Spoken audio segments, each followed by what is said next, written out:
I'm in love with you, but I do still have feelings for her too.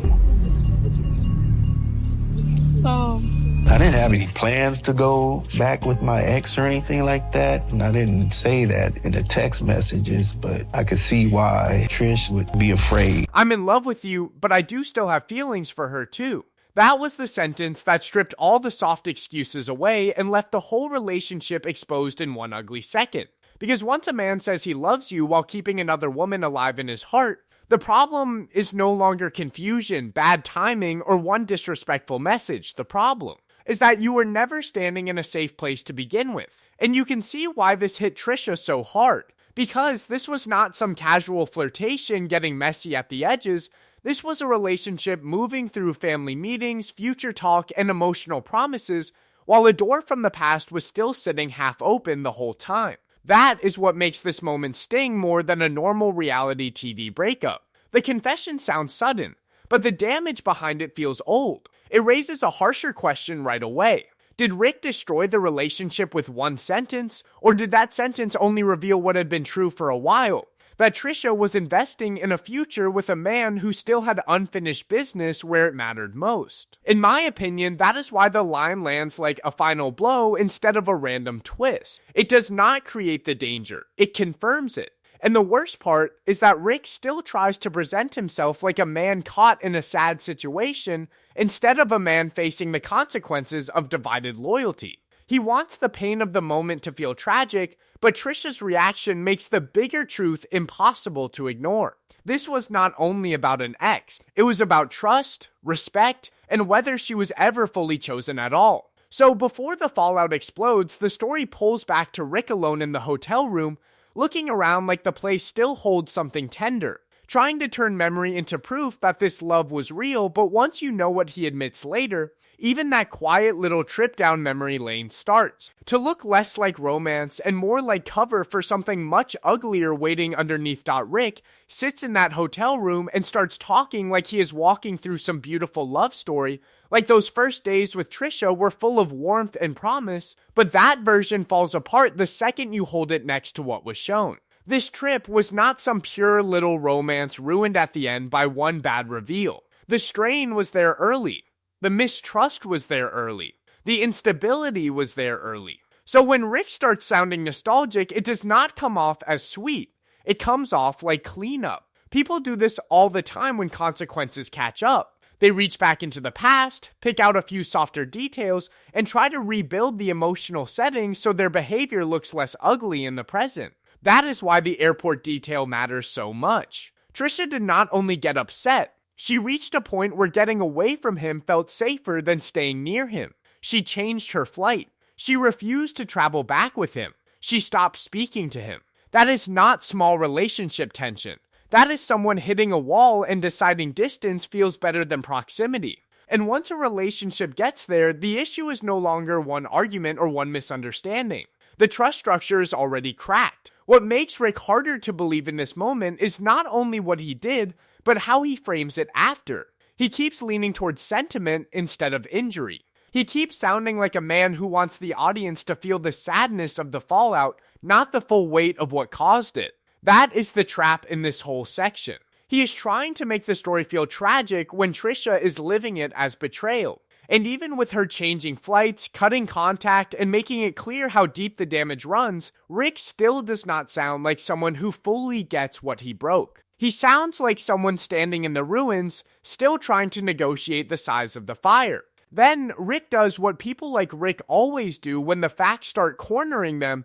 He shrinks the crime so he does not have to face the full meaning of it. He starts framing the issue like this was about bad timing, bad judgment, maybe a disrespectful reply at the wrong moment, but that reading falls apart the second you apply basic logic to his own words. Because if this ex still mattered enough for him to hide the contact, defend the contact, and protect the contact, then the real problem was never the timing of the message. The real problem was that the connection was still alive in a place that mattered. You do not go secretive over something emotionally finished. You do not get defensive over something you have fully buried. And you definitely do not risk your current relationship for something that no longer carries emotional weight. That is why his attempt to sound reasonable only makes things worse. He says his ex was important to him. He says she had been there for him. Then he goes further and admits their relationship did not end because the love was gone. It ended because they could not make the future work. That detail changes everything.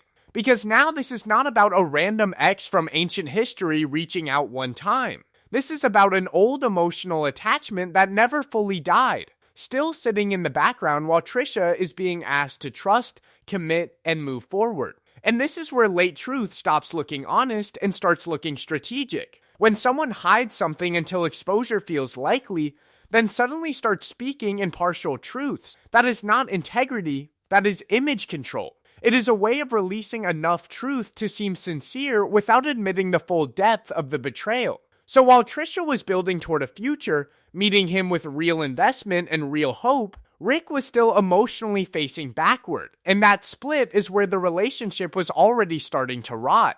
This is the point where the story stops feeling like plain heartbreak and starts feeling humiliating. Because Trisha was not standing in some vague situationship with loose promises and blurry rules, she was standing inside something being sold to her as serious, future-facing, and emotionally real. Family had entered the picture.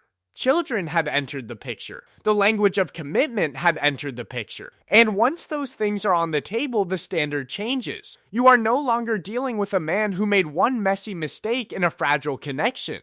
You are dealing with a man who kept speaking the language of partnership while still protecting an emotional tie that had no business surviving in the background. That is what makes this uglier than sadness. Sadness hurts. Humiliation cuts deeper, because it forces you to replay every promise and ask whether you were hearing love or only hearing what kept you in place. Rick keeps describing Trisha in warm, affectionate terms. He talks like she means so much to him. He talks like she changed him.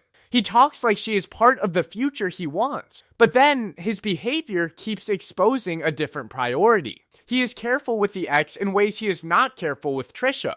He protects the old bond while asking the current relationship to absorb the damage. And once those two things sit side by side, his words start sounding less romantic and more convenient.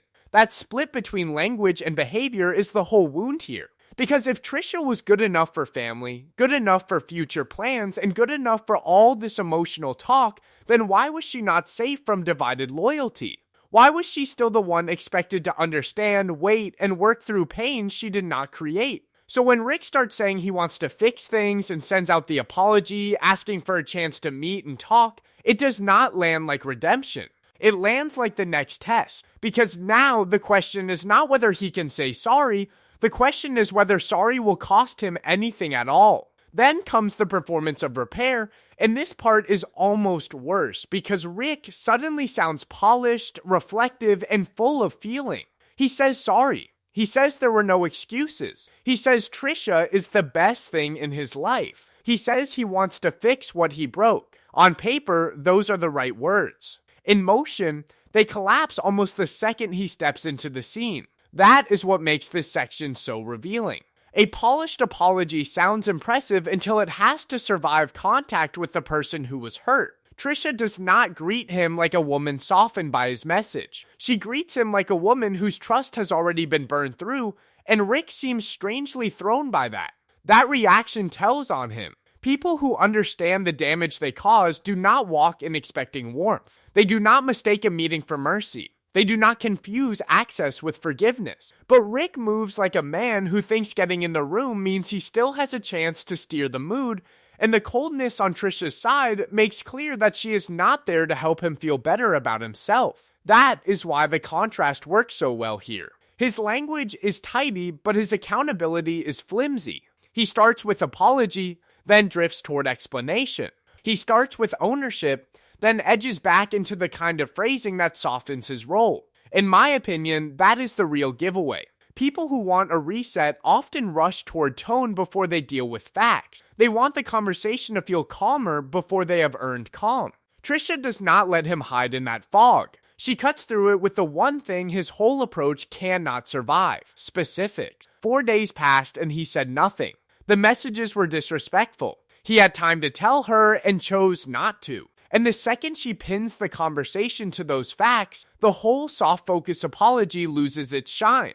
Because now Rick is no longer speaking in feelings, he is standing in evidence. This is where all the excuses run out and the story gets stripped down to one clean test. Trisha gives Rick a way forward, and it is not vague, cruel, or impossible. She does not ask for a grand speech. She does not ask him to erase the past in one night. She asks for one boundary. Block the ex. Choose one relationship. Close one door so the other one can mean something. That is why this moment matters so much, because for the first time, love is no longer being measured by words, tears, or regret. It is being measured by sacrifice. And the choice is simple. Not easy for him, maybe, but simple. If Trisha is the future, then the ex has to become the past. If he wants trust back, then he has to stop protecting the connection that helped break it. There is no mystery in this, no emotional puzzle, no hidden layer that makes the situation too complicated for a clear answer. One boundary,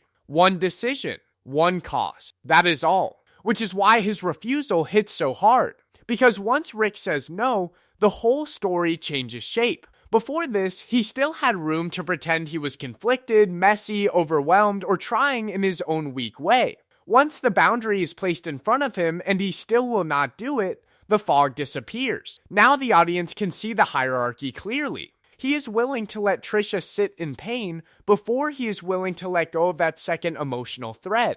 He wants the comfort of being wanted by Trisha, but not at the price of shutting the ex out for good. That is the brutal clarity of this session. The issue is no longer confusion. Confusion sounds temporary. This is preference. He prefers keeping that second door alive even when the woman in front of him is telling him exactly what it is costing, and once that truth lands, the relationship stops looking wounded and starts looking finished. At this point, the story gets darker, because the question is no longer whether Rick hurt Trisha. He did. The harder question is whether he even wants the relationship badly enough to save it, or whether he wants to look like a man who tried. That is a much uglier possibility, and it changes how every scene before this starts to read. Because when someone keeps saying, I want to fix this, I want another chance, I want us, but then refuses the one concrete step that would prove those words mean anything, you have to ask whether the effort is real or whether the performance is the point.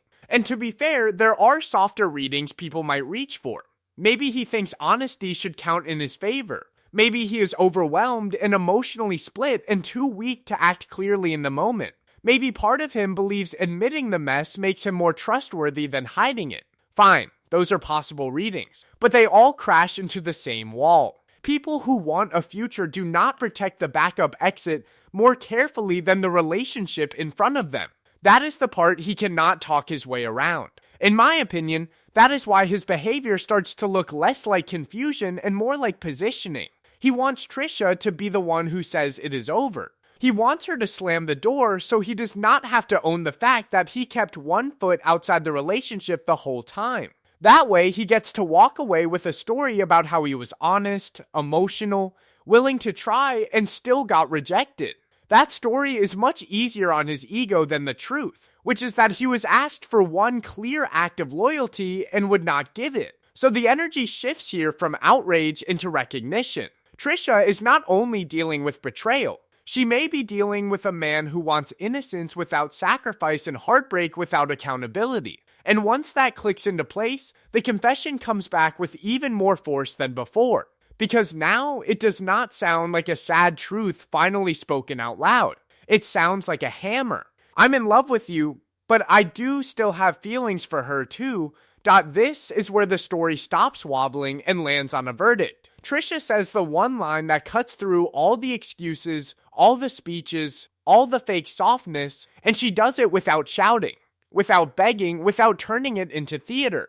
I asked him to choose, and he made a choice. That is the sentence that settles everything, because it takes the whole mess and reduces it to the only part that matters. He was given clarity. He was given a path. He was given the chance to prove which relationship was real. And when the moment came, his answer was not hidden in poetry or confusion. His answer was in what he refused to do. That is why Rick's next move feels so slippery. He tries to repackage divided loyalty as honesty. Like the problem is not the split itself, but whether he admitted it out loud. But selective honesty is one of the oldest tricks in damaged relationships. A person tells enough truth to feel noble while still avoiding the full cost of what the truth should require. Rick wants points for saying he still has feelings for his ex, but he does not want the consequence attached to that sentence, which is that Trisha now has every reason to stop treating him like a safe future. And this is where the difference between honesty and accountability gets brutally clear. Honesty says, I still have feelings. Accountability says, because I still have feelings, I understand why you cannot trust me and I accept what that means. Rick wants the first part. He fights the second. He wants to be seen as sincere while still being allowed to stay emotionally central in Trisha's life. That is not truth with integrity. That is truth used like a shield. You can feel Trisha starting to see the deeper insult now. Staying would not mean fighting for love. Staying would mean accepting a role she never agreed to play.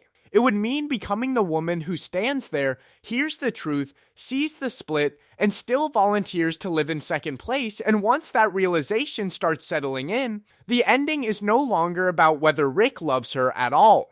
It is about whether loving her ever came with choosing her fully. Rick is still talking like someone who believes he has room to negotiate. He says he is willing to try, willing to make it work, willing to keep the connection alive, and even there you can hear the problem. He still thinks access is on the table. He still thinks contact belongs to him. He still thinks the relationship can sit in this half-dead state where he keeps emotional reach while giving Trisha none of the safety she asked for. That illusion survives right up until she says she will block him everywhere. And that is the second the balance of power changes. Because now the door is not drifting closed on its own. Now Trisha is closing it. And the moment she does, Rick starts coming apart in a way he did not when she was crying, doubting, or asking him to prove himself. That contrast says more than any speech he gave.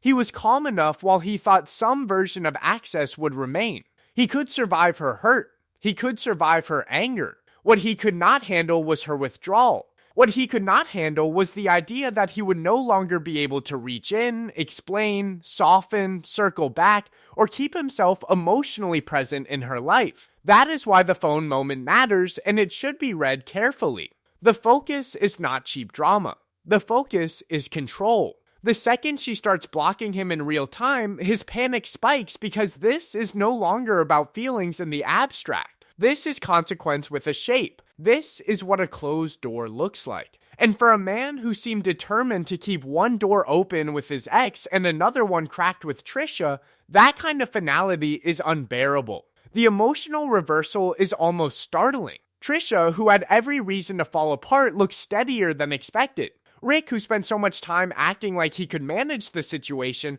looks far shakier than expected. And in that reversal, the audience can finally see who was bargaining for comfort and who was finally done paying for it. So no, this relationship did not die only when Rick admitted he still had feelings for his ex. That was the sentence that exposed the truth, not the moment that created it. The collapse had been building through every failed test before that, through the secrecy, through the delay, through the excuse making, through the warm promises that never matched the behavior, through the apology that sounded polished until it had to face facts, through the simple boundary he refused to honor when honoring it would have cost him something real. That is the clearest reading of the whole story. Rick wanted the comfort, forgiveness, and emotional security of commitment without giving commitment its most basic requirement, a clean choice. He wanted Trisha to trust him while he kept part of himself elsewhere. He wanted credit for honesty after respect had already been damaged. He wanted to stay central in her life without doing the one thing that would have made that place feel safe. Trisha's ending matters because she finally stops arguing against her own value. She stops trying to make sense of what should have been obvious in action. She stops treating divided loyalty like a painful phase that love might fix. And once she does that, the whole story shifts from heartbreak to clarity. Pain is still there, but confusion is gone. That is why the ending works. It is not loud, it is clean. A man showed over and over what he was willing to protect. A woman finally believed him. And on this franchise, that pattern shows up again and again. Because the breakup scene is almost never where the breakup starts. It starts the first time someone says I love you and treats commitment like a setting they can switch on and off.